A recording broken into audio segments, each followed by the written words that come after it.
கர்த்தருக்கு ஸ்தோத்திரம். ஆம், இந்த நாளிலும் ஆம், நம்ம வந்து ஆம், ஒரு ஏசாயா தீர்க்கதரிசன புஸ்தகத்தில் இருக்கிற ஒரு அதிகாரத்தை நம்ம வாசிப்போம். ஆ, ஏசாயா அதிகாரம் பார்த்தீங்கன்னா பொதுவாகவே ஒரு அது ஒரு தீர்க்க தரிசன புஸ்தகம். ஸோ அதில் உள்ள வார்த்தைகள்லாம் வந்து அதை நம்ம அண்டர்ஸ்டாண்ட் பண்ணிக்கிறதுக்கு வந்து ஆ, ஆம், கொஞ்சம் கடினம் இருக்கும். அதோட அர்த்தங்கள் வந்து வெளிப்படையாக அது மேபி நமக்கு அதை படிக்கும்போது அது அண்டர்ஸ்டாண்ட் ஆகுறதுக்கு வெளிப்படையாக நமக்கு சில விஷயங்கள் அண்டர்ஸ்டாண்ட் ஆகாமல் இருக்கலாம். ஆனால் இந்த நாளிலும் நம்ம ஏசா 25வது அதிகாரம் அது ஒரு தீர்க்க தரிசன புஸ்தகம். அந்த அதிகாரத்தில் உள்ள வசனங்களை நம்ம வாசித்து அதில் உள்ள அர்த்தங்களை நம்ம இந்த நாளில் நம்ம தியானிப்போம். கர்த்தர் நம்மளை ஆசீர்வதிப்பாராக.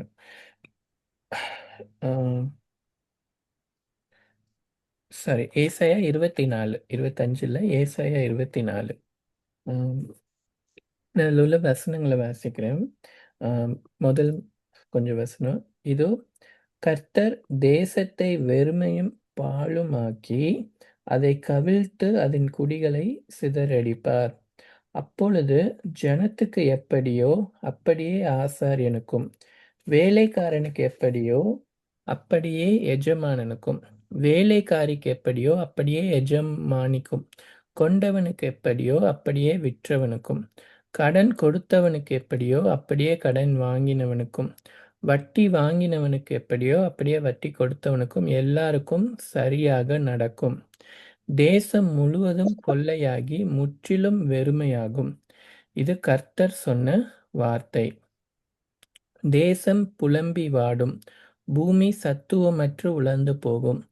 தேசத்து ஜனத்திலே உயர்ந்தவர்கள் தவிப்பார்கள். நம்ம இங்க பார்க்கிறோம். ஆ இங்க என்ன சொல்லப்பட்டிருக்குன்னா, ஒரு குறிப்பிட்ட கர்த்தர் வந்து தேசம் வந்து என்ன ஆகுதாம், அது ரொம்ப வெறுமையும் பாழுமாகி, அதன் ஜனங்கள்லாம் என்ன ஆவாங்க, சிதறடிக்கப்படுவாங்க. ஆ எ அப்படின்னு ஒரு காரியத்த நம்ம பார்க்கிறோம். அது வந்து எல்லாருக்குமே நடக்கும். வேலைக்காரனுக்கு, வேலைக்காரிக்கு, கடன் கொடுத்தவங்க, கடன் வாங்குனவங்க எல்லாருக்கும், ஒருத்தவங்க விடாம எல்லாருக்குமே என்ன ஆகும்னா, அந்த தேசத்து இதா ஜனங்களுக்கு வந்து நடக்கும். அது வெறுமையாகும், முற்றிலும் வெறுமையாகும் அப்படின்னு அது புலம்பி வாடும். தேசத்தின் ஜனங்கள் உயர்ந்தவர்கள் தவிப்பார்கள் இப்படின்னு இது எதை குறிச்சு இருக்கு அப்படின்னு நம்ம பார்த்தோம்னா, இது தேசம்னு சொல்றது வந்து இது வந்து தேவனுடைய சபையை வந்து அது குறிக்கிறது. ஆ ஏசப்பா வந்து என்ன பண்ணார், அவர் அவர் வந்து இந்த பூமியில இருக்கும்போது அவருடைய உடன்படிக்கையின் பிள்ளைகள அது என்ன பண்ணுது, குறிக்குது. அ தேசம்னு சொல்லும்போது தேவனுடைய பிள்ளைகள, அ உடன்படிக்கையின் பிள்ளைகள, அதே மாரி ஏசப்பா வந்து அ அ எ எ ஏன் ஏன் இது அது என்ன சொல்றாருன்னா, அந்த தேசம் வெறுமையா பாழாகும். அ அப்படின்னு சொல்லப்படும்போது, ஆம் அ அதாவது ஏசப்பா அ அம் ம் வ ஏசப்பா வந்து சுவிசேஷம் பிரசங்கித்ததுக்கப்புறம் என்ன ஆச்சுன்னா, ஒரு 1260 வருஷம் என்ன இருந்தது, ஒரு டார்க் பீரியட் இருந்தது. சபை வந்து என்னாச்சு, அ பின்மாற்றத்தில போச்சு. உலகம் முழுவதிலுமே என்னாச்சு, அ சபை சபை என்னாச்சு, தேவனுடைய சபை என்னாச்சு, அது வந்து ஒரு வெறுமையாக்கப்பட்ட மாதிரியான ஒரு சூழல் ஏற்பட்டது. அ அந்த ஜனங்கள் என்னாச்சு, எல்லாரும் தவிச்சாங்க. அ அ அ சிதறடிக்கப்படும் இங்க என்ன போட்டிருக்கு, அவருடைய குடிகள் சிதறடிக்கப்படும் சொல்லப்படும்போது, அவருடைய உடன்படிக்கையின் பிள்ளைகள் இஸ்ரவேலர்களும் என்ன பண்ணப்பட்டாங்க, சிதறடிக்கப்பட்டாங்க. ஆ புறஜாதியார் கிட்ட சுவிசேஷம் போனாலும், ஆ என்ன ஆச்சுன்னா, ஒரு 500 ஏடில என்ன ஆச்சு, சபைகள்ல அ அ தே அ அ எ அதுதான் நம்ம அடுத்த வசனத்துல பார்ப்போம். அ ஏன் ஏன் இந்த மாரி தேசம் பாழாச்சு, அதாவது அவருடைய சபை பாழாச்சு, எல்லாம் சிதறடிக்கப்பட்டாங்க அப்படின்னு பார்க்கும்போது, அதோட முக்கியமான அர்த்தம் வந்து இந்த 5வது வசனத்துல தான் இருக்கும். என்ன சொல்லப்பட்டிருக்குன்னா, "தேசம் தன் குடிகளின் மூலமாய் தீட்டுப்பட்டது. அவர்கள் நியாயப் பிரமாணங்களை மீறி, கட்டளையை மாறுபாடாக்கி, நித்திய உடன்படிக்கையை முறித்தார்கள்." ஆ இங்க என்ன சொல்லப்பட்டிருக்கு? அது ஏன் அப்படி ஆச்சுன்னா, தேசம் தன் குடிகளின் மூலமாய் தீட்டுப்பட்டது. அவர்கள் நியாயப்பிரமாணங்களை மீறினாங்க. கட்டளையை என்ன பண்ணாங்க? மாறுபாடாக்குனாங்க. நித்திய உடன்படிக்கையை முறித்தார்கள் அப்படின்னு சொல்லப்படுது. இதுதான் வந்து கீயான ஒரு வேர்ஸ். நித்திய உடன்படிக்கை என்ன பண்ணாங்களா? முறிச்சுட்டாங்க. அதனால தான் என்னாச்சு? தேசம் பாழாச்சு. கட்டளையை மாறுபாடாக்கிட்டாங்க. கட்டளைகள் எல்லாம் மாத்திட்டாங்க. ஆ நியாயப்பிரமாணத்தில மீறிட்டாங்க.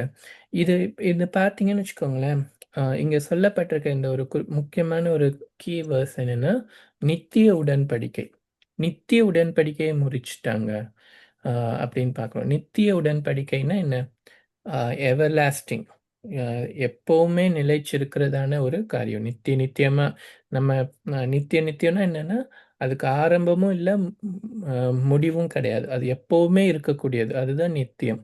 அ தேவன் என்ன பண்றாருன்னா, நான் ஒரு நித்திய உடன்படிக்கைய குடுத்தேன். அத என்ன பண்ணிட்டாங்க அவங்க? முறிச்சுட்டாங்க அப்படின்னு தேவன் சொல்றார். இந்த நித்திய உடன்படிக்கைய குறிச்சு நம்ம பார்த்தோம்னா, இத குறிச்சு எங்க சொல்லப்பட்டிருக்கும்னா, ஆதியாகமத்தில 17வது அதிகாரம் நான் வாசிக்கிறேன். ஆதியாகமம் 17ல ம்.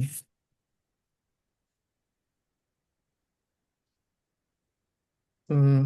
17:7ல அ காட் வந்து ஆபிரகாம் கூட ஒரு உடன்படிக்கை பண்ணும்போது இப்படி சொல்லுவாரு. "உனக்கும் எனக்கும் பின்வரும் முன் சந்ததிக்கும் நான் தேவனாய் இருக்கும்படி, உனக்கும் எனக்கும் உனக்கு பின் தலைமுறை தலைமுறையாக வரும் உன் சந்ததிக்கும் நடுவே என் உடன்படிக்கையை நித்திய உடன்படிக்கையாக ஸ்தாபிப்பேன்." தேவன் என்ன பண்றாரு ஆபிரகாமோட, நான் உன் கூட என்ன பண்றேன், உனக்கு அப்புறம் உன் பிள்ளைகளுக்கும் உன் தலைமுறை தலைமுறையா எல்லார் கூடயும் நான் பண்ற உடன்படிக்கை எப்படிப்பட்ட உடன்படிக்கையா இருக்குமா? அது நித்திய உடன்படிக்கையா இருக்குமா? நித்திய உடன்படிக்கைன்னா என்ன? அது அது எப்பவுமே இருக்கும். தேவன் ஆபிரகாமோட அன்னைக்கு பண்ண உடன்படிக்கை, இன்னைக்கும் என்னது அது ஆக்டிவா இருக்கு. அது ஏன்னா அது நித்தியமா தேவன் பண்ண உடன்படிக்கை. அவருடைய சந்ததி மூலமா அவர் வந்து அ அ அ அவ அவருடைய பிள்ளைகளா இருக்கட்டும், இஸ்ரவேல் சந்ததியாரா இருக்கட்டும், இல்ல அவர் அவர் ஏசப்பாவுடைய சுவிசேஷத்த விசுவாசிச்சு, அ அ விசுவாசத்தின் மூலமா ஆபிரகாமின் சந்ததியாரான நம்மளா இருக்கட்டும், நம்ம கூட தேவன் பண்ணியிருக்கிற உடன்படிக்கை வந்து எப்படிப்பட்ட உடன்படிக்கையா? அது நித்தியமான உடன்படிக்கையாம்.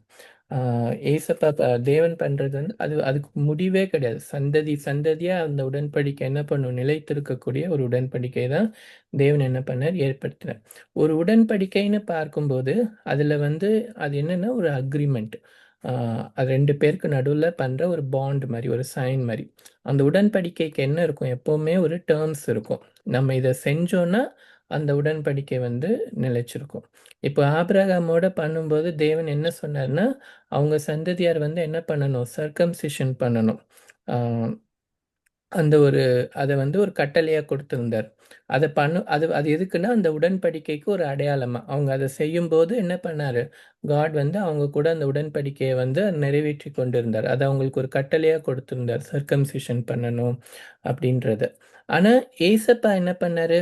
ஏசப்பா வந்ததுக்கு அப்புறமா, அவர் என்ன பண்ணார்? அந்த உடன்படிக்கைய புதுப்பிச்சார். அதாவது அவர் அவ் அ அவர் அவர் நம்மகிட்ட என்ன பண்ணாரு? அவர் தம்முடைய இரத்தத்தினால ஒரு நித்திய உடன்படிக்கையை நமக்கு என்ன பண்ணார்? அத புதுப்பிச்சு ஏற்படுத்தினார். அத வந்து நம்ம ஆ அ எபிரேயர்ல பார்க்கலாம். ம்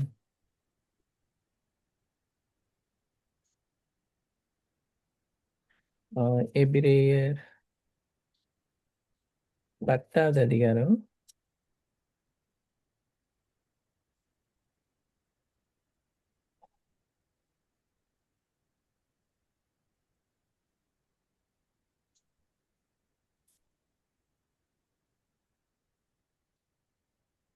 சாரி, எபிரேயர் 13வது அதிகாரம் 20வது வசனத்துல, எபிரேயர் 13:20ல ஆ நித்திய உடன்படிக்கையின் இரத்தத்தினாலே ஆடுகளுடைய பெரிய மேய்ப்பரான நம்முடைய கர்த்தராகிய இயேசு கிறிஸ்துவை மரித்தோரிலிருந்து ஏறி வர பண்ணின சமாதானத்தின் தேவன். இங்க சொல்லப்பட்டிருக்கு நித்திய உடன்படிக்கையின் இரத்தத்தினாலே. ஆ அந்த எவர்லாஸ்டிங் கவனன்ட் நித்திய உடன்படிக்கையின் இரத்தத்தினாலே. அப்ப ஏசப்பாவுடைய இரத்தம் என்ன பண்ணுது? அது அது அந்த அந்த இரத்தத்தினால நம்ம கூட அவர் பண்ண உடன்படிக்கை என்னது?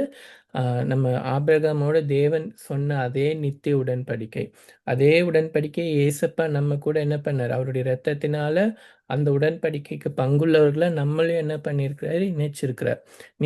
அதாவது ஃப்ரம் த பிகினிங் வந்து காட் ஹியூமன்ஸ் மனுஷர்கள் கூட இடைப்படுவதற்கு அவர் என்ன பண்ணியிருக்கார்? அவர் உடன்படிக்கையானது நித்தியமான ஒரு உடன்படிக்கையா இருக்கு. அது அது அதோட அதோட அந்த உடன்படிக்கையில நம்ம நித்தியமா இருக்கிறதுக்கு எப்பவுமே எது முக்கியம்னா, அவர் குடுக்குற அந்த கட்டளைகள கைக்கொள்றது முக்கியம். அப்பதான் வந்து என்ன பண்ண முடியும்? நம்ம அந்த உடன்படிக்கையில நிலைச்சிருக்க முடியும். ஏசப்பா என்ன சொல்லியிருப்பாரு?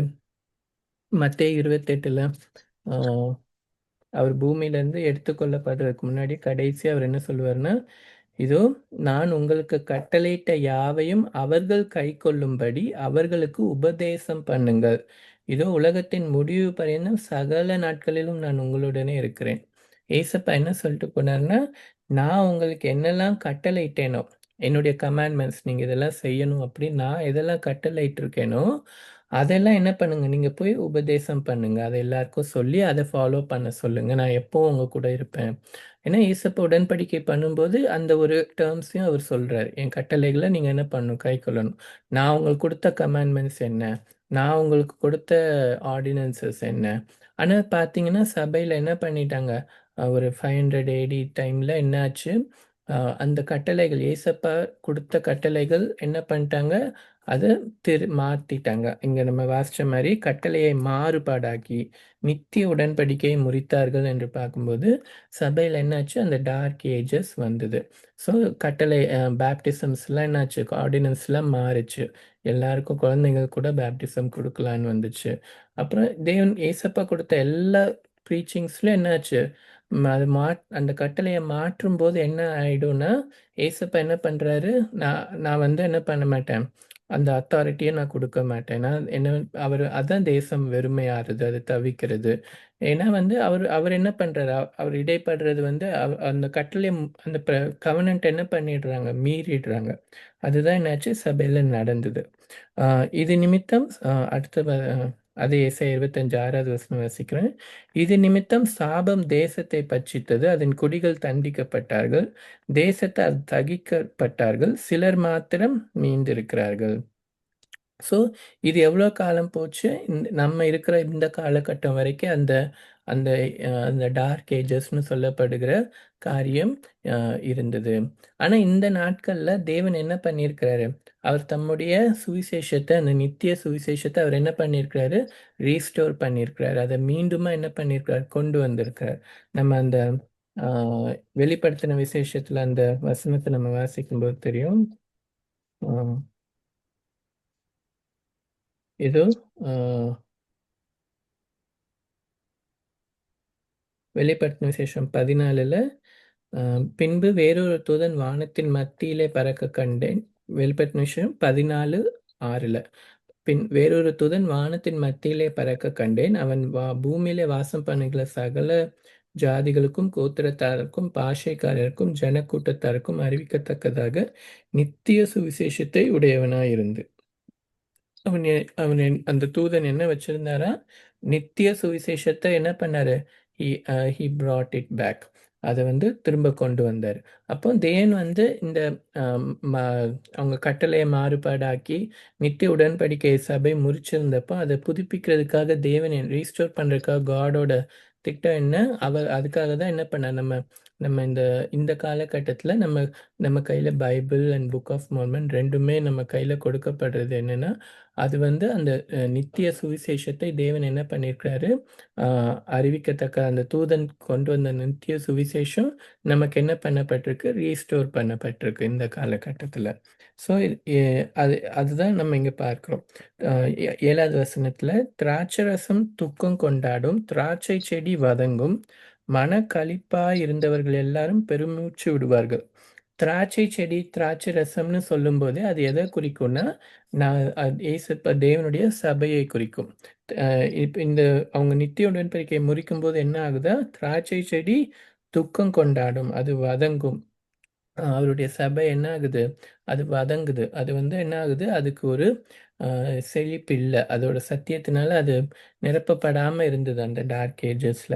ம மேளங்களின் சந்தோஷம் ஓயும், களிக்கூறுகளின் சந்தடி ஒழியும், வீணையின் களிப்பு நின்று போம். பாடலோடே திராட்சரசம் குடியார்கள், மதுபானம் அதை குடிக்கிறவர்களுக்கு கசக்கும். வெறுமையாய் போன நகரம் தகர்ந்து, ஒருவரும் உள்ளே பிரவேசிக்கக் கூடாதபடி வீடுகள் எல்லாம் அடைக்கப்பட்டு கிடக்கும். ஆம். திராட்சரசத்துக்காக வீதிகளிலே கூக்குரல் உண்டு. எல்லா சந்தோஷமும் மங்கி தேசத்தின் மகிழ்ச்சி அற்றுப்போம். ஆமா. இப்படிதான் என்ன இருந்தது. அவருடைய சுவிசேஷம் வந்து எல்லா இடத்துக்கும் போக முடியாம அந்த அப்படிப்பட்ட காரியங்கள் இருந்தது. ஆனா 12வது வசனத்துல இருந்து நம்ம பார்க்க முடியும். நகரத்தில் மீதியா இருப்பது அழிவே. வாசல்கள் இடிக்கப்பட்டு பாழாய் கிடக்கும். ஒலிவ மரத்தை உலுக்கும் போதும், திராட்சை பழங்களை அறுத்து தீர்க்கும் போதும், பின்பறிப்புக்கு கொஞ்சம் மீந்திருப்பது போல, தேசத்துக்குள்ளும் இந்த ஜனங்களின் நடுவிலே கொஞ்சம் மீந்திருக்கும். இங்க பார்க்கிறோம் இந்த அடுத்த வசனத்துல. ஆனா இப்படிலாம் இருக்கும்போது என்ன ஆகுதா? ஒலிவ மரத்தை உலுக்கும் போதும், திராட்சை பழங்களை அறுத்து தீரும் போதும், பின்பறிப்புக்கு கொஞ்சம் மீந்திருக்கிறது போல. அந்த கொஞ்சம் ஆனா அ அந்த திராட்சை செடி என்னாச்சு? இப்போ அவங்க ஹார்வெஸ்ட் பண்ணும்போது, மரத்த என்ன பண்ண மாட்டாங்க, உலுக்கி ஃபுல்லா எடுக்க மாட்டாங்க. அந்த மரத்துல என்ன ஆயிடும், கொஞ்சம் மீந்திருக்கும் அப்படின்னு சொல்றாங்க. அது மாரி என்னவா இருக்குமா? அ தேசத்த அ அது மாரி தேசத்துக்குள்ளும் இந்த ஜனங்களின் நடுவிலே கொஞ்சம் மீந்திருப்பார்கள் அப்படின்னு சொல்லப்பட்டிருக்கு. அப்படி அதுதான் என்னது, இந்த கடைசி காலத்துல அவரு அவருடைய அந்த நித்திய சுவிசேஷத்துக்குள்ள அவருடைய சுவிசேஷத்துக்குள்ள உண்மையா இருக்கிற அ அவருடைய சபைய என்ன பண்ணுது? குறிக்குது. நம்மளை அது என்ன பண்ணுது? குறிக்குது. எப்படி அந்த திராட்சை செடி மரத்துல கொஞ்சம் மீந்திருக்குமோ, அது மாரி அ அப்படிப்பட்ட டார்க் ஏஜஸ் வந்தாலும், இப்ப நாம தான் என்ன பண்ணியிருக்கோம்? மீந்திருக்கிற அவர் இந்த வசனத்துல சொல்லப்பட்டிருக்கிற அந்த மீந்திருக்கிற அந்த பழங்கள், அது நம்மள தான் என்ன பண்ணுது? குறிக்குது. இந்த காலகட்டத்த அது குறிக்குது. ஆ இதுக்கு அடுத்து உள்ள வசனங்கள்ல, நாம தேவனை எப்படி துதிக்கிறோமோ, அததான் இங்க என்ன பண்ணுது? சொல்லப்பட்டிருக்கு. அந்த ஜனங்களின் நடுவிலே கொஞ்சம் மீந்திருக்கும். அவர்கள் சத்தமிட்டு கெம்பீரிப்பார்கள். 14வது வசனத்துல, அவர்கள் சத்தமிட்டு கெம்பீரிப்பார்கள். கர்த்தருடைய மகத்துவத்தின் நிமித்தம் சமுத்திரத்தினின்று ஆர்ப்பரிப்பார்கள். ஆகையால் கர்த்தரை வெளுக்கும் திசையிலும், இஸ்ரவேலின் தேவனாகிய கர்த்தரின் நாமத்தை சமுத்திரத்து தீவுகளில் மகிமைப்படுத்துங்கள். நீதிபரனுக்கு மகிமை என்று பாடும் கீதங்களை பூமியின் கடையாந்தரத்திலிருந்து கேட்கிறோம். பாருங்க. நீதிபரனுக்கு மகிமை என்று பாடும் கீதங்களை பூமியின் கடையாந்தரங்களிலிருந்து கேட்கிறோம் அப்படின்னு சொல்றார்.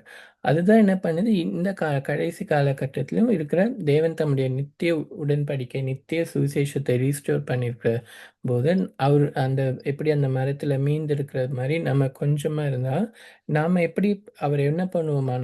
நம்ம அவரை துதிப்போமா? நம்மளுடைய சத்தம் எப்பவுமா எழும்புமா?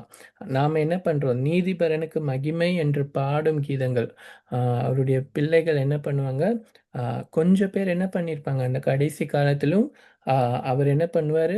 அவரை உண்மையாய் தேடுகிற விசுவாசிகள் இந்த காலகட்டத்தில இருப்பாங்க. தேவன் ரீஸ்டோர் பண்ணி இருப்பாங்கன்னு, அததான் என்ன பண்ணுது? இங்க சொல்லுது. இந்த காலத்தில என்ன நடக்கும்? ஒரு ஹார்வெஸ்ட் இருக்கும். எப்படி கொஞ்சம் மீந்திருக்காங்க. அப்பன்னா ஒரு ஹார்வெஸ்ட் என்ன இருக்கு? இந்த கடைசி காலகட்டத்திலயும் இருக்கு. தேவன் தமக்கென்று என்ன பண்றார்? கொஞ்சம் பேர்னா கூட அவர் என்ன பண்றார்? அவர் கூட்டி சேர்க்கிறார். அ அவங்க வந்து என்ன பண்ணுவாங்க? அவரை துதிப்பாங்க. அவர் வந்து ஆனந்த சத்தத்தோட என்ன பண்ணுவாங்க? அவங்க வந்து புகழ்ந்து பாடுவாங்க. நம்ம அத தான் என்ன பண்றோம்? எதிர்நோக்கி இருக்கிறோம். இந்த காலகட்டத்திலயும் தேவன் அவர் ப்ராமிஸ் பண்ணியிருக்கிற இந்த ஒரு சின்ன நம்ம இது ஒரு அ கொஞ்சமா இருந்தாலும் அந்த அறுவடைய நம்ம என்ன பண்றோம்? எதிர்நோக்கி இருக்கிறோம். அததான் நம்ம என்ன பண்றோம்? இந்த பீஸ்ஃபுல் ரெயின் சொல்றோம். ஒரு சீயோன் மகிமை இந்த காலத்துல ஒரு எழுப்புதல் உண்டாகும். அத நம்ம எதிர்நோக்கி இருக்கிறது இந்த வசனங்களின்படி தான். ஸோ அது நடக்கும். நம்ம வந்து என்ன பண்ணுவோம்? நீதிபரனுக்கு மகிமை என்று பாடும் கீதங்கள் வந்து பூமியிலிருந்து உண்டாகும் அப்படின்னு நம்ம பார்க்கிறோம். இங்க அடுத்து நான் வாசிக்கிறேன். அம் அ அம் ஏசாயா சொல்றாரு, "நானோ இளைத்துப் போனேன், இளைத்துப் போனேன். எனக்கு ஐயோ! துரோகிகள் துரோகம் பண்ணுகிறார்கள். துரோகிகள் மிகுதியாய் துரோகம் பண்ணுகிறார்கள் என்கிறேன். தேசத்து குடிகளே, திகிலும் படுகொலையும் கண்ணியும் உங்களுக்கு நேரிடும்." அப்பொழுது திகிலின் சத்தத்திற்கு விலகி ஓடுகிறவன் படுகுழியில் விழுவான். படுகுழியிலிருந்து ஏறுகிறவன் கண்ணியில் அகப்படுவான். உயர இருக்கும் மதகுகள் திறவுண்டு பூமியின் அஸ்திபாரங்கள் குலுங்கும். தேசம் நொறுங்கவே நொறுங்கும். தேசம் முறியவே முறியும். தேசம் அசையவே அசையும்.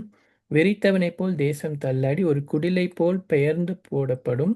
அதன் பாதகம் அதன் மேல் இருக்கையால் அது விழுந்து போம், அது எழுந்திராது. அப்போ நம்ம அடுத்து இங்க பார்க்க 17லேருந்து 20 வசனங்கள்ல பார்க்கும்போது, மறு அ அ என்னாச்சு? அது துரோகிகள் வந்து என்ன பண்றாங்க? அவங்களுக்கு ஐயோ! அப்படின்னு சொல்லப்படுறாங்க. அப்ப என்னன்னா, பெரும்பான்மையானவங்க இன்னும் என்ன பண்ணல? ஏசப்பாவ ஏற்றுக்கொள்ளாம இருக்கும்போது, அ அ தேவன் என்ன இத நியமிச்சிருக்கிறாருன்னா, ஒரு அ ஒரு ஒரு ஒரு வே ஆஃப் ஒரு ஜட்ஜ்மென்ட், ஒரு தேசங்களுக்கு ஒரு ஜட்ஜ்மென்ட் அவர் நியமிச்சிருக்கார்.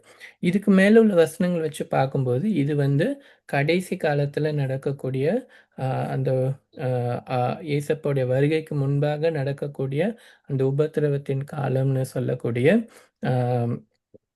அ ஏன்னா இது வந்து எதனாலும் மீன் பண்ணலாம்.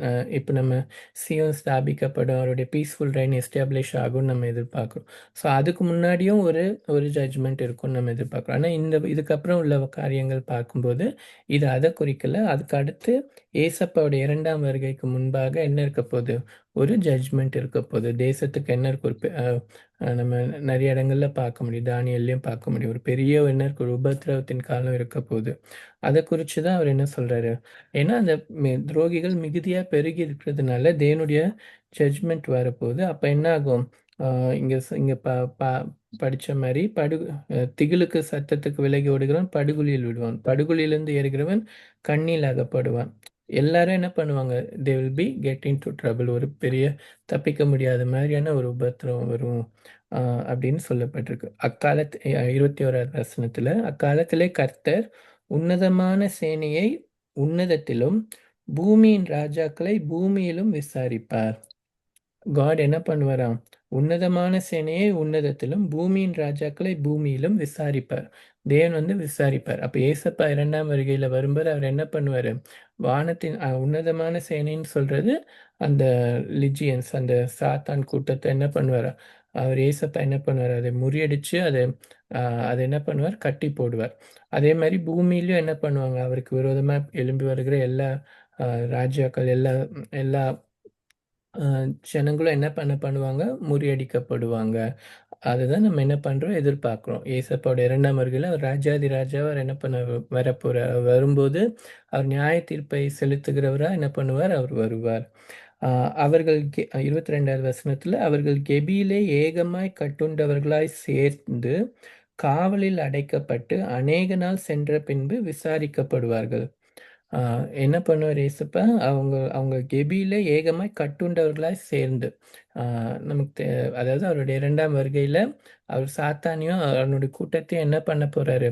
1000 வருஷம் அத வந்து சங்கிலியினால கட்டப்பட்டு அது இருக்கப்போது. அவருடைய மில்லினியம் பீரியட்ல என்ன ஆகப்போது? ஆ சத்ருவால என்ன பண்ண முடியாது? வெளியில வர முடியாத மாரி அது கட்டப்பட்டு இருக்கப்போது. அவனை பின்பற்றி இருக்கிற எல்லா அந்த 1ஆம் உயிர்த்தெழுதல்ல பங்கடையாத எல்லாரும் என்ன பண்ணப்பட போறாங்க? அவங்க கட்டப்பட்டு இருக்க போறாங்க. அதுதான் இங்க நம்ம பார்க்கிறோம். அ அவர்கள் கெபியில ஏகமாய் கட்டுண்டவர்களாய் சேர்ந்து காவலில் அடைக்கப்பட்டு அநேக நாள் சென்ற பின்பு விசாரிக்கப்படுவார்கள். அந்த 1000 வருஷம் முடியும்போது மீண்டும் அவங்க அதிலிருந்து விடுதலையாக்கப்பட்டு என்ன பண்ணப்படுவாங்க? தேவனுடைய நியாய தீர்ப்புக்கு முன்பாக அவங்க விசாரிக்கப்படுவாங்க. ஜட்ஜ்மென்ட் நடக்கப்போது.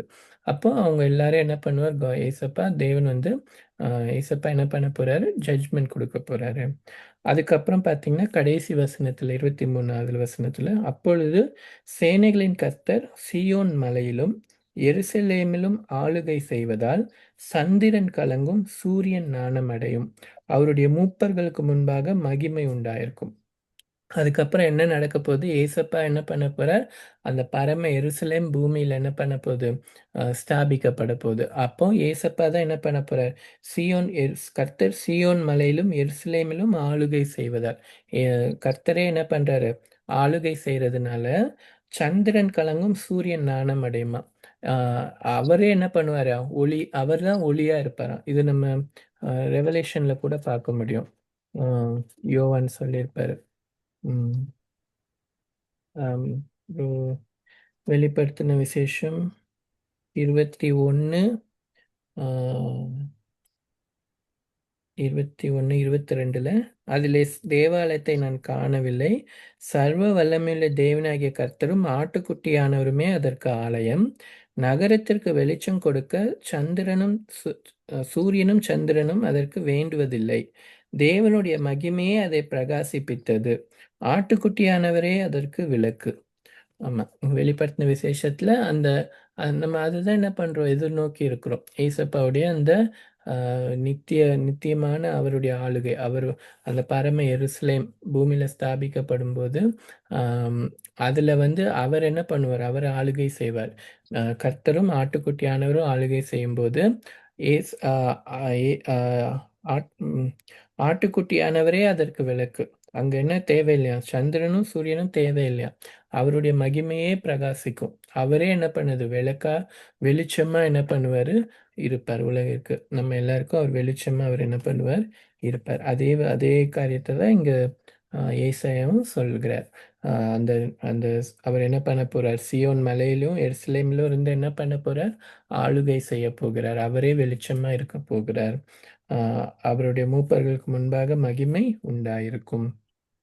அப்படின்னு அவர் சொல்றார். ஸோ இந்த ஏசாயா 24வது அதிகாரத்துல நம்ம இந்த பார்த்த இந்த வசனங்கள் ஆ தேவன் வந்து ஆ எவ்வளோ ஒரு தீர்க்க தரிசனமா அவர் வந்து அ ஆ இந்த சபையோட அப்பாஸ்டசிய குறிச்சு, அதோட விழுகைய குறிச்சு, அது மீண்டும் ஸ்தாபிக்கப்படும்ன்றத குறிச்சு, ஆ ஜனங்கள் எப்படி நித்திய உடன்படிக்கையை முறிச்சாங்க, ஆ அப்படின்றத குறிச்சு, அப்புறம் இந்த காலத்திலயும் அந்த எப்படி அந்த ஒலிவ மரம் குலுக்கப்படும்போது சில பழங்கள் மீந்திருக்கிறது போல இந்த கடைசி நாட்களிலும் தேவன் என்ன பண்றார்? ஒரு ஹார்வெஸ்ட் இந்த கடைசி நாட்களுக்கான ஒரு ஹார்வெஸ்ட்டை வச்சிருக்கிறார். நாம் என்ன பண்ணுவோம்? நீதிபரனுக்கு மகிமை என்று பாடும் கீதங்கள் உண்டாகும் அப்படின்னு அவர் ப்ராமிஸ் பண்ணியிருக்கிறாரு. அதே மாதிரி ஏசப்பாவுடைய கடைசி வருகையில் அவர் வரும்போது என்னெல்லாம் நடக்கும்ன்றதையும் என்ன பண்ணியிருக்கிறாரு? ஏசாயா தீர்க்கதரிசி இங்க வந்து அவர் வந்து ப்ராஃபஸை பண்ணியிருக்கிறாரு. கர்த்தருக்கு ஸ்தோத்திரம்.